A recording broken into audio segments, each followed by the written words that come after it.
Selamat pagi teman-teman dan Bu Indri. Pada kesempatan kali ini di sini saya akan membawakan khotbah singkat yang berjudul Jangan Jadi Orang Yang Lalim. Nah, sebelum kita memulai khotbah ini, kita akan berdoa terlebih dahulu. Mari kita berdoa. Ya Tuhan, Bapa kami yang ada di surga, pada kesempatan kali ini kami akan melakukan khotbah singkat.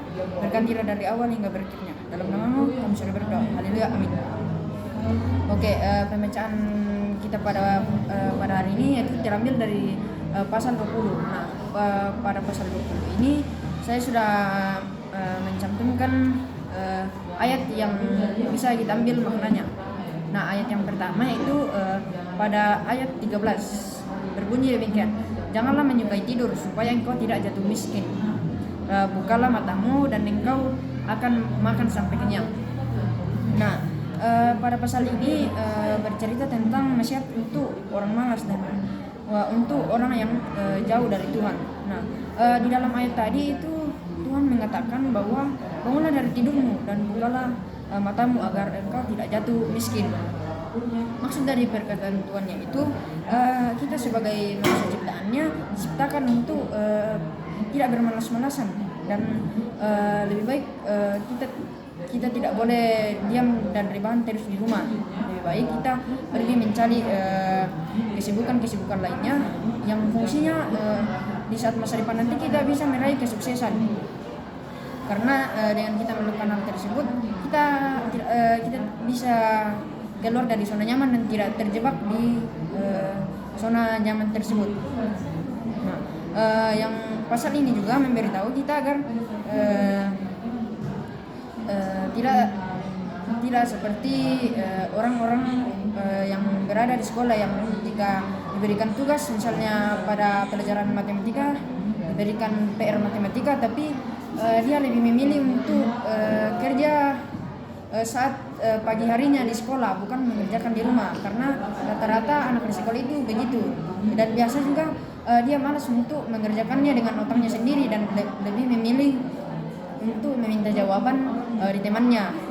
Nah, yang kedua, topik kedua yaitu pasal ini juga memberitahu kita agar kita lebih menjaga bibir kita untuk mengeluarkan kata-kata yang berpengetahuan. Nah, hal ini tercantum pada ayat 15 Amsal 20 ini yang berbunyi, sekalipun ada emas dan permata, tetapi yang paling berharga adalah bibir yang berpengetahuan.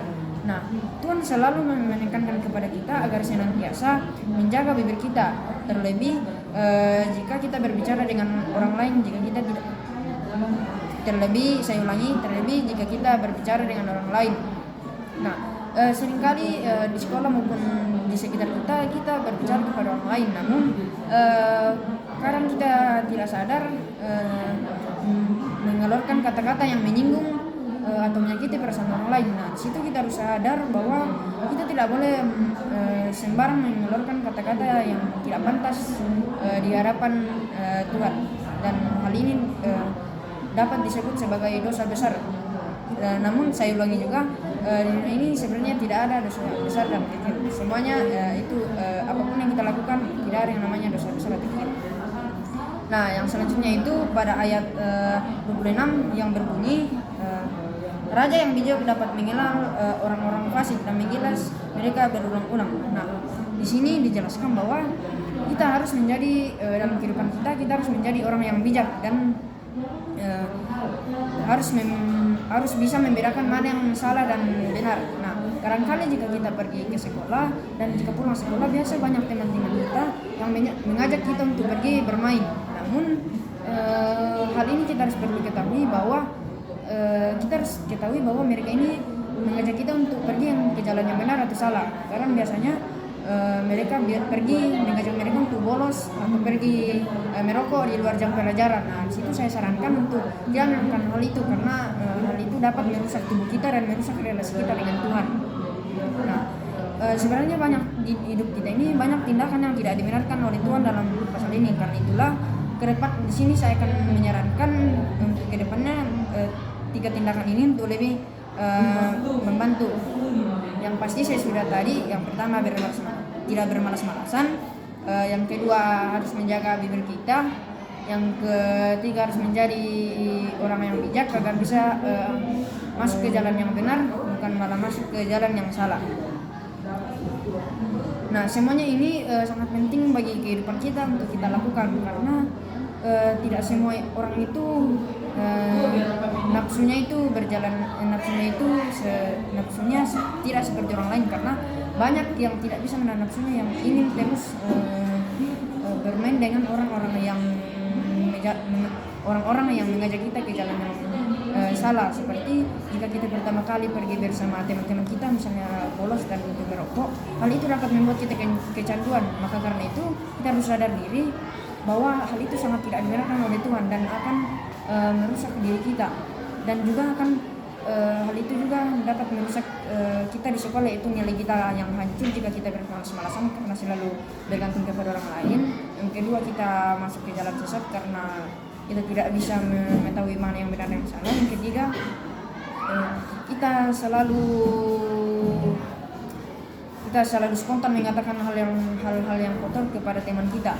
Nah, karena itu kita harus melakukan 3 hal yang saya sudah sebutkan untuk menjaga relasi kita dengan orang sekitar dan untuk menjaga relasi kita dengan Tuhan. Nah, itu saja di podcast singkat yang saya dapat sampaikan.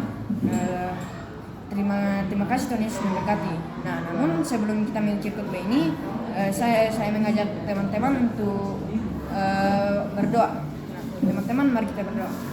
Ya Tuhan, pada hari ini kami berterima kasih karena Engkau telah memberkati kami dari awal khotbah hingga berakhirnya. Nah, ya Tuhan, berkatilah umat-Mu ini agar tidak terpengaruh oleh rayuan iblis untuk bermalas-malasan, berbicara kotor, dan selalu ikut dengan teman ke jalan yang sesat. Nah, berkatilah mereka agar terhindar dari hal-hal itu. Berkati juga Tuhan teman-teman kami agar dapat menegur jika ada temannya yang melakukan 3 hal yang saya sebutkan. Ya Tuhan, inilah doa kami, dalam nama-Mu kami sudah berdoa. Haleluya, amin. Oke teman-teman, terima kasih telah mendengarkan khotbah singkat saya. Saya Setu Kambanan dari kelas 92. Terima kasih.